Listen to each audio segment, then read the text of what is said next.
Assalamualaikum warahmatullahi wabarakatuh. Perkenalkan, nama saya Winda Handini Putri, NIM 18313131104 dari kelas 4D PIAUD IAIN Surakarta. Di sini saya akan mempresentasikan materi tentang kesadaran diri dan menstimulasi anak untuk usia 4-5 tahun. Berikut materi dan stimulasinya. Sebelum masuk ke materi, yuk mari kita ice breaking dulu. Mana ibu jari di sini, di sini. Hello, apa kabar? Baik-baik saja, sembunyi, sembunyi. Mana jari telunjuk di sini, di sini. Hello, apa kabar? Baik-baik saja, sembunyi, sembunyi. Mana jari tengah di sini, di sini. Hello, apa kabar? Baik-baik saja, sembunyi, sembunyi. Mana jari manis di sini, di sini. Hello, apa kabar? Baik-baik saja, sembunyi, sembunyi. Mana jari kelingking di sini, di sini. Hello, apa kabar? Baik-baik saja, sembunyi, sembunyi. Yuk kita mulai materi dan videonya. Nah, yang pertama itu materinya ada menurut Goleman 2001.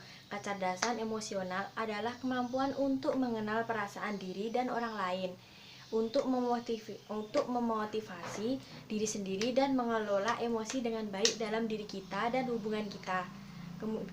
Terus kemampuan ini saling melengkapi dan berbeda dengan kemampuan akademik murni, yaitu kemampuan kognitif murni, yaitu diukur dengan intellectual quotient atau IQ. Kemudian kecerdasan emosional atau EQ, emotional quotient, meliputi kemampuan mengungkapkan perasaan, kesadaran, serta pemahaman tentang emosi dan kemampuan untuk mengatur dan mengendalikannya. Lalu untuk kesadaran diri merupakan dasar dari kecerdasan emosional, yaitu merupakan kemampuan untuk memantau perasaan dari waktu ke waktu. Begitu pengertian dari kesadaran diri. Menurut para ahli, ada beberapa para ahli merangkum pengertian dari kesadaran diri. Yang pertama yaitu menurut Shani, menyatakan bahwa kesadaran diri merupakan proses mengenali motivasi, pilihan, dan kepribadian kita, lalu menyadari faktor-faktor tersebut atas penilaian, keputusan, dan interaksi kita dengan orang lain. Kemudian ahli yang kedua yaitu menurut Goleman menyatakan bahwa kesadaran diri adalah mengetahui apa yang dirasakan pada suatu saat yang menggunakannya untuk memandu pengambilan keputusan diri sendiri. Nah, menurut para ahli yang ketiga yaitu menurut Ika menyatakan bahwa saat kita semakin mengenal diri kita, kita memahami apa yang kita rasakan dan kita lakukan. Nah, berikut dari ketiga pemahaman para ahli yang merangkum dari pengertian kesadaran diri.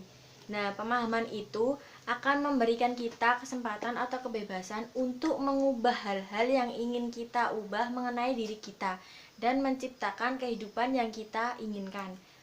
Nah, kesadaran diri juga memungkinkan kita untuk berhubungan dengan emosi, pikiran, dan tindakan kita.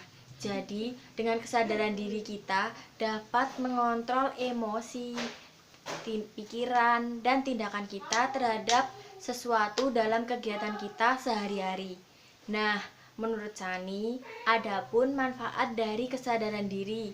Berikut manfaatnya. Yang pertama, yaitu ada memahami diri dalam relasi dengan orang lain. Lalu yang kedua, menyusun tujuan hidup dan karir. Yang ketiga, membangun relasi dengan orang lain. Yang keempat, memahami nilai-nilai keberagamaan. Yang kelima, memimpin orang lain secara efektif. Yang keenam, meningkatkan produktivitas. Yang ketujuh, meningkatkan kontribusi pada perusahaan, masyarakat, dan keluarga. Dalam early childhood, kesadaran diri akan terlihat pada seorang anak yang dapat merespon emosi secara positif. Ia dapat menempatkan emosi sesuai dengan kondisi di sekitarnya. Lalu, bagaimana kita bisa menerapkan kesadaran diri pada anak usia dini? Nah, ini tentu tidak mudah dan sangat membutuhkan banyak waktu. Yang pertama, dilakukan tentu saja dengan mempraktekkan bagaimana anak-anak dapat menyadari mereka dapat dengan cerita yang menarik atau bisa dengan permainannya yang disediakan. Maka dari itu kita bisa memberikan stimulasi pada anak yang salah satunya dengan bermain puzzle untuk melatih kesabaran anak dan kesadaran diri sosial emosional pada anak. Di sini saya menggunakan puzzle ini untuk menstimulasi anak yang bernama Abiyu Abdillah Najib yang berusia 4 tahun. Berikut saksikan stimulasi yang saya berikan pada anak usia 4-5 tahun yaitu dengan bermain puzzle. Berikut saksikan videonya cara menstimulasi dengan bermain puzzle pada usia anak 4-5 tahun. Saksikan. Malah diubah piye toh? Dang, mana? Kita kemana ini? Ya. Kalau sini Terus? di hoki. For clipnya. For clip pinter. Terus?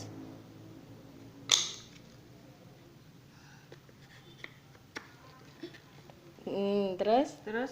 Ini apa lagi? Buat berani listrik. Oh, iya.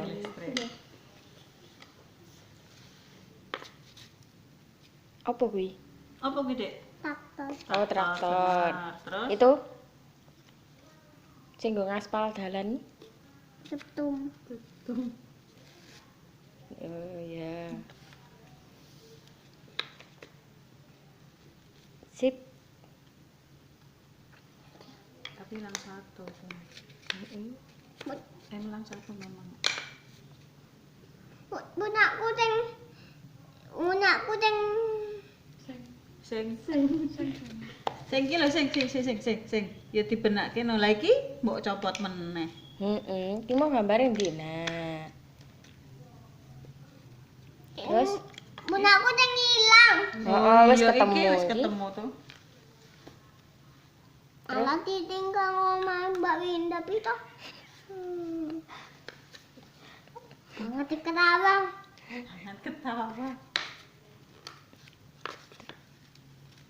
Pinter. Ki apa wi gambare wi? Yeay. Goodbye. Itu hasilnya stimulasi yang saya berikan pada anak Abiyu Abdillah Najib yang berusia 4 tahun dengan bermain puzzle.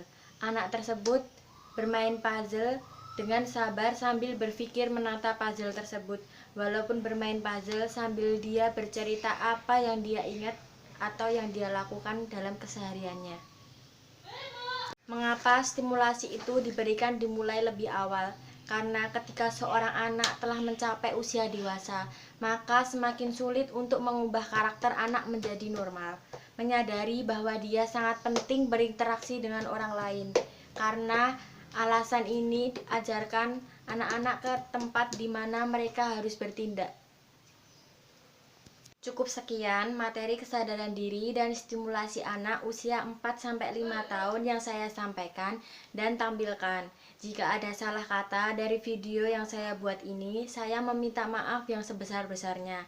Terima kasih, semoga bermanfaat. Wassalamualaikum warahmatullahi wabarakatuh.